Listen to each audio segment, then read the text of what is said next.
Hello viewers, welcome back my another video. আজকের ভিডিওতে আমরা গুগল মার্চেন্ট সেন্টার আরো একটা খুবই ইম্পর্টেন্ট ইস্যু দেখব, যেটা হচ্ছে খুবই ছোটখাটো ইস্যু, কিন্তু এই ইস্যুটা হচ্ছে আপনারা অহরহ পেয়ে থাকবেন বিভিন্ন ক্লায়েন্টের কাছ থেকে। এই সমস্যাগুলো হয়তো মানে ইস্যুটা খুবই ছোট, কিন্তু খুঁজে পাওয়াটা হয়তো ক্লায়েন্টটা খুঁজে পায় না, বা ইস্যুটা অনেকে বুঝতে ঝামেলা হয়।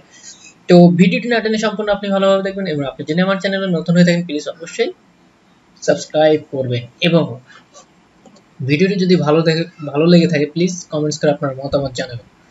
তো আমরা হচ্ছে চলে যাই, আমরা মার্চেন্ট সেন্টারে চলে যাই। এখানে যাওয়ার পর দেখুন এখানে 99টা প্রোডাক্ট আছে, এবং আমরা যদি ওভারভিউতে যাই বা প্রোডাক্টসে যাই, এখান থেকে আমরা 99টা, এবং এখানে কিছু জেন্ডার ইস্যু আছে, এগুলো কিভাবে সলভ করতে হয় আমরা দেখিয়েছি। তো এখান থেকে দেখুন অ্যাকাউন্ট ইস্যু, আমার অ্যাকাউন্টে একটা ইস্যু আসছে, দেখে আসি দেখি অ্যাকাউন্ট ইস্যুটা কি।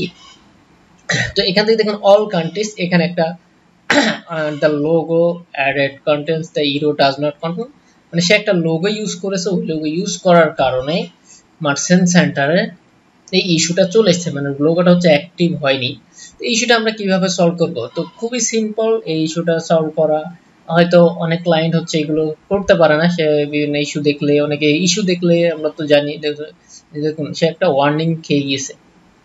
তো এখানে ইস্যু থাকা মানে অ্যাকাউন্টটা রিস্কে থাকা। তা আমরা যত দ্রুত সম্ভব হচ্ছে এখান থেকে এখানে কোনো ওয়ার্নিং রাখবো না, যত ইস্যুগুলো আছে সব সলভ করব। তো এই সমস্যাটা সমাধান করার জন্য দেখুন আমরা টুলস এন্ড সেটিংসে যাব, এখান থেকে বিজনেস ইনফরমেশনে যাব, এখান থেকে আমরা চলে যাব হচ্ছে ব্র্যান্ডিং।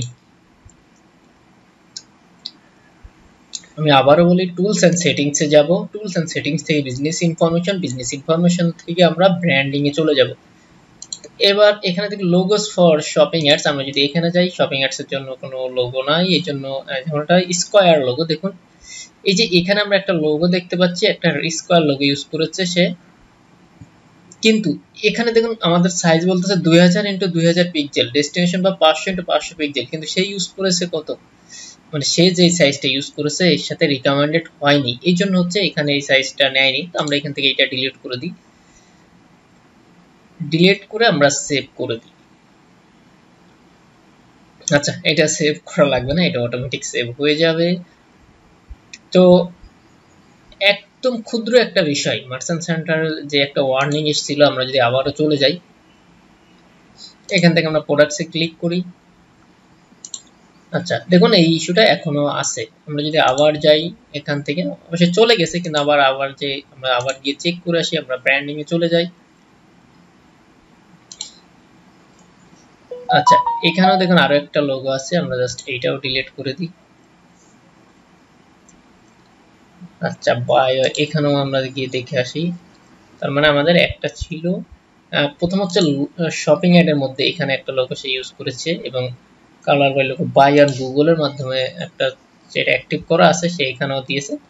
তো এবার হচ্ছে দেখুন এখানে আমার আর কোনো ইস্যু নাই, আমরা আবার মার্চেন্ট সেন্টার লোগোতে ক্লিক করি, করার পর হচ্ছে আমরা প্রোডাক্টসে ক্লিক করব।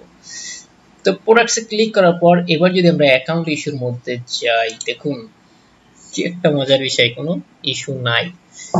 তো এইভাবে হচ্ছে ছোট খুঁটিনাটি ইস্যুগুলো হচ্ছে মার্চেন্ট সেন্টার অনেক ক্ষতি করে। তো আমরা হচ্ছে এই মার্চেন্ট সেন্টারের ইস্যুটা এইভাবে সলভ করতে পারবো। তো ভিডিও যদি ভালো লাগে প্লিজ কমেন্টস করে আপনার মতামত জানাবেন। আজকের ভিডিওটা এই পর্যন্ত, সবাই ভালো থাকবেন, সুস্থ থাকবেন, এবং অবশ্যই বেল আইকনটি ক্লিক করবেন যাতে নতুন নতুন ভিডিও দিলে আপনি নোটিফিকেশন পান।